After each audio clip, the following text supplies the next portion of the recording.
Hi everyone, this is YMP TV.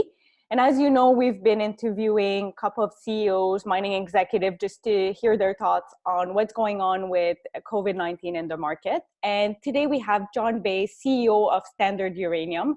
Hi Jon, thanks for joining us. Hi Bianca, thanks for having me on. Of course. So as you know, we're still in this COVID period, COVID-19. And I was just wondering, since Standard Uranium was listed on the TSXV on Monday, so May 4th, so it's a brand new venture, can you tell us a bit more how COVID-19 has affected the project? And first, I guess, congratulations, that's great. That's a great milestone. But just how did it go during this period? Sure. Well, let me answer first of all by telling you a bit about our company and about what we are, then I can sort of get into that question. So Standard Uranium, we did complete our listing on the TSX Venture on Monday. Ticker symbol is STND. We are a Canadian junior exploration company focused on uranium, and our projects are in northern Saskatchewan, just about 3 hours north of La Loche. And our main project there is the Davidson River project, which we plan to explore this summer. So how has COVID-19 affected us? Mostly in three ways. So primarily going through an IPO, a listing process on the TSX Venture is never an easy task, but when the world basically shut down in early March, it made things a bit more challenging. So you can imagine those typical meetings that we'd be having with our lawyers and accountants and auditors and the exchange and the securities commissions. Everybody went out of their offices to home, and everyone's trying to do it all remotely. So that had some challenges. Now, we got through those, and it slowed us down a little bit, but we got our listing completed. The second phase is we are, as a CEO, I'm always talking to investors. So that's individual investors, high net worth investors, stockbrokers, bankers, fund managers. And typically when you're raising capital and you're doing important things like a listing, you tend to have a lot of face-to-face meetings. So that has all stopped. So everything has gone remote. And I think it's a whole new realm for almost everyone. Everyone is primarily out of their own home offices and trying to quickly get up to speed on, get themselves Zoom capable and, every other type of home office software that's come onto play, and people are figuring it out. So the first month was kind of a learn as you go process, but I think most people have got a handle on it. The third angle is the actual project in northern Saskatchewan and the work we're doing there. Primarily our main exploration program is going to start in July. So everything we're doing now is preparing for that, but in the same way, COVID-19 has affected northern Saskatchewan. They've got a pretty not very nice outbreak right now in northern Saskatchewan. So we have heard that multiple mining companies have stopped operations and pulled out. The largest one being Cameco. They have hundreds and hundreds of workers. Many of those are First Nations. For us, we're a small company, so when we get to our project in July, we will have a small drill team of 4 or 5 people, an exploration team of 3 or 4 people, and a couple executives. And we'll be staying at a camp, like a camp called Big Bear Camp in northern Saskatchewan. And that will have multiple companies staying together where you have your lodging and your food and helicopters flying out. There's a lot of people there. So we are waiting to track the health and progress of northern Saskatchewan. And we're hoping that everyone gets healthy and COVID-19 really settles down, and we'll be able to stay on schedule for our July exploration program. So there's a long answer to that quick question. No, but that's pretty good. I mean, it gives us an idea about what's going on with the project. And then on a more general outlook, how has COVID-19 affected the supply and demand of uranium? And then you mentioned Cameco, which announced the suspension of its operation at the Cigar Lake mine. And then the same with Kazatomprom, which is the world's largest uranium producers, announced on April 7 that all uranium mines in Kazakhstan will be suspended for a period of 3 months. So what do you think on the demand and supply side? So uranium has been affected by supply and demand due to COVID-19, probably more than any other commodity out there right now. We have seen between 35 and 40% of supply of uranium to those to the end users, which are utilities who supply the fuel to their nuclear reactors. So when that comes out of the market, there's an infinite amount of uranium available. So when that supply dries up, it really causes a spot price change, and that has been positive for the uranium price. In the last number of years since Fukushima, there has been oversupply, and that's slowly been dwindling down, and the supply-demand balance has now gotten to a point where it's in favor of the producers. Those are the miners and the producing companies. So when the buyers typically, we'll get into that question next, so I don't want to step onto that question, but yes, it has been really positive for the uranium industry and nuclear energy that way. Okay, then you're right. Now you're jumping ahead, because my next question that I had for you was, so you mentioned it, that uranium is a bit different, like it does not trade on the open market like other commodities, and buyers and sellers usually negotiate their contract privately. Can you explain to us what this means for uranium exploration companies, or like producing companies as well? Yeah, so there are three types of companies that are in the uranium space. You got the early stage explorers like us, who go out and we look for discoveries, we look for deposits. Then you've got the next phase, which are the development companies who have made a discovery, and then they're moving their project along from a discovery to put it into a mine, build a mine. And then you have the third phase, which are the producing companies. They have got uranium discoveries, they built a mine, and then they're producing uranium and selling it to the end users, which are the utilities. Now, they're all affected differently. For us, we really want to see the uranium market healthy and strong, and the spot price moving up, so that investors get excited about uranium and they invest, and that allows us to raise money and move our projects forward. The producers, on the other end, when the spot price moves up, typically long-term pricing moves up, and they are able to sign long-term contracts with those nuclear utilities for higher prices, and that's healthy for everyone. And from an investor standpoint, what would you tell an investor which is new to uranium in terms of investing and saying, like, why should they invest in uranium?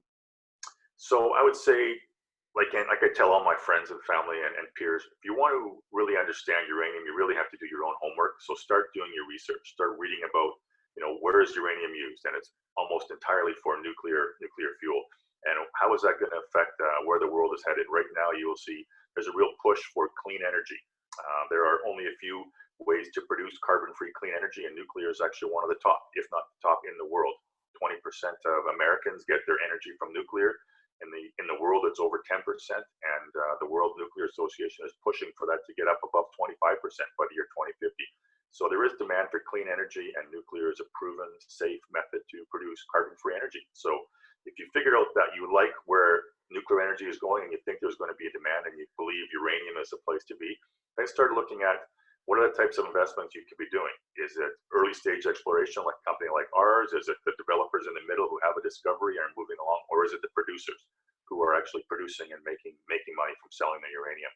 For investors that have a sort of a higher risk, higher reward type of strategy, exploration is a good place where they want to go, because when a uranium exploration company makes a discovery, share prices explode. Sometimes they can be 10 times, 50 times what their share price was before. So one of the other really important things I tell investors are, when you look at a company, really look for a few things. Number one, does the project have potential to make a big discovery? And look at what other projects are around there and how are those discoveries made. Number two, look at who the management team are. Do they have experience in this sector? Are they specifically have experience in uranium? Do they have a geologist team that has actually made discoveries? And do you think they can do it again? And then the third thing is look at the structure of the company capital-wise. Do they have a decent share structure? Do they have management who are incentivized to work hard and make discoveries? And look at all those things, and then figure out, there's only, if you can believe this, there's probably less than 50 or 60 uranium companies in the world right now, where there are thousands of gold companies. So uranium is an industry where you can take a look at it and really dig into figuring out, without too much time, which kind of companies you like, and then diversify. Maybe put in your portfolio some early stage, some mid stage, and some advanced stage companies, and go from there. I'll throw some numbers in there just to get an idea. So like nearly 80%, of the primary production is in the end of state-owned companies, and almost 90% of the primary production comes from countries that consume very little to no uranium at all. Do you think that for Standard Uranium, this is and will be in the future like strategic in the global market in terms of supply and demand standpoint? Well, we're in Canada, and our biggest export would be probably to the U.S. The U.S. is, they have, I think the number is around 98 nuclear reactors right now. They're building, I think, 1 or 2 right now. They're going to have a few come off the line, but they're still the largest user of uranium in the world for nuclear energy. Chinese are building, tons, like I think it's between 6 to 8 nuclear reactors every year for the next 10 years. So they are getting up to be one of the big users. For companies that produce in Canada, they look to have long-term contracts to different regions of the world, but primarily, if we get ourselves, make a discovery first of all, and then we build a mine, there's a good chance that we'll be a takeout target. A bigger player will come along and take us out, and then they will sign contracts with that uranium to go to different regions. But the U.S. is in huge need of nuclear energy, and they will be for many years to come. And one more question I asked a lot of mining executives, but I want to hear your thoughts on it. Do you think the mining industry and mining companies will operate differently in a post-COVID world? Yes. Well, it'd be easy for me. I really wish you could just snap a finger or flick a switch and it would go back to the way it was, but I can't see that happening. As an executive, I spend a fair deal of my time on the road, traveling and in board meetings and traveling to site. I really anticipate my travel time is going to decrease. I think there's going to be a lot more meetings happening over Skype or over Zoom or various software programs where we're going to be having group meetings and having phone calls. The travel is going to decrease. A big part of the investment community where investors get to see and meet with executives are on these massive conferences. The PDAC in Toronto in March every year, 25,000 people get together and meet junior mining companies. This year they went ahead, right when COVID-19 was taking off. It was kind of controversial, but will they be able to do that again in 9 or 10 months from now? I don't know. I do anticipate the whole global conference circuit is going to change. Most of these companies are scrambling right now to create virtual conferences, and we're all trying to figure out how that's going to work and if it's as effective and if it's going to be a better ROI anyway. So I think the days of traveling nonstop to conferences and road shows and meetings it's definitely going to change. And as a mining executive, what advice would you give to young professionals starting their career in this crisis, or even like young professionals considering joining the industry? Well, I joined the industry myself about 15 years ago. I came from a different background completely, which was teaching. I was an educator. And my advice I got joining in the industry was be very wary that it's a highly cyclical industry. There's going to be a lot of good years and a lot of very bad years, and you have to have a lot of risk tolerance for that. When you do join the industry, if you figure out what you like to do, what side of the industry you want to be involved, really try to get into a position where you can learn a lot. There's many different parts of the industry, the finance side, the capital market as well, and the mining side, different types of mining, and try to get your feet wet in a lot of different areas. Talk to as many people as you can, interview people. If you do get into it, try to find a mentor in the area you're in and try to learn as much as you can. And be prepared for exciting and not so exciting times over your career. And Jon, any last piece of advice for investors listening, or like including our millennial members? Yes. There are a lot of places online where you can do a lot of diligence on mining industry and mining companies. There are a lot of great, webinars and podcasts that you can, just by typing in the type of mining company you want to look at, whether it's gold or silver, copper, or uranium, type that into Google and start doing your diligence. I like to use a software program out of Vancouver called CEO.ca, which allows you to punch in companies and do some background. There's chat boards there. You can check the stock chart, you can ask questions, and people are pretty helpful that way. I always try to tell my friends and family and kids, try to diversify your area. Try not to focus everything in one straight sector, and try to look at opportunities, whether that's mining or tech or biotech or anything else out there. And when you do pick a sector, try to diversify in that. Look at some early stage companies, some late stage, some developing, and really dig into the management. What have they done in their past? Are they credible? Do they have a colored history? Do they have any red flags against them? And then slowly enter your investments a little bit at a time. Don't take your whole chunk and put it all in at once. Just slowly feed it into it. And if you have a broker you like to use, or you're doing self-investing through your own self-directed brokerage, just get comfortable slowly. Track a few companies and try to don't put money in, but just follow them for a few months.